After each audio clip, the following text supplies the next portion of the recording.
এটা ছিল আমাদের বাড়ির মেন গেট। যখন এই ফাইবারটা লাগানো হয়, ভাইয়ের মানা করা সত্ত্বেও ফোনে ফটো দেখে আমি এই কালারটাই চুজ করি। সামনে থেকে ভাবিনি কালারটা এতটা উগ্র হবে। যখনই এই দরজাটা সামনে থেকে দেখতাম এতটাই চোখে লাগতো যে মনে হলো না, কিছু তো একটা করতেই হবে। হঠাৎ করে আমার মাথায় এলো একটা আইডিয়া।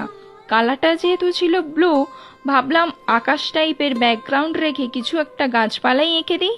কাজটা করেছিলাম আগের বছর জুলাই মাসে, কিন্তু দুর্গাপুজোর সময় ফোন স্টোরেজ ফুল হয়ে যাওয়ায় যতটা মেকিং ভিডিও ছিল সব ডিলিট হয়ে যায়। শুধু নিচের দিকের কিছুটা কাজ বাকি রয়ে গিয়েছিল, যেটা আর কাজের চাপে করা হয়ে ওঠেনি। সেটা করেছি এবছরের ফেব্রুয়ারি মাসে, তাই ওইটুকু ভিডিওই তোমাদের দিতে পারলাম। নিচের ইয়েলো কালারটাই ঘরের দেওয়ালের মতো কিছু একটা বানাবো ভেবেছিলাম, কিন্তু সেটা আর বানানো হয়নি। শুধু এই ব্লু কালারটা এতটাই চোখে লাগতো সবার, তখন সবাই বলতো কালারটা খুবই উগ্র। কিন্তু এই কাজটা করার পর সবার চোখে লেগেছে এই পেন্টিংটায়। তখন আর ব্লু কালারটা কেউ অতটা মনোযোগ দিয়ে দেখেনি। যাই হোক, আমার এই ট্রান্সফরমেশনটা তোমাদের কেমন লাগলো তোমরা অবশ্যই জানিও।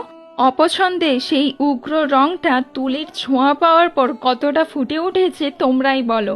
এখন এইটুকুই, আবার আসবো অন্য কোনো ভিডিও নিয়ে।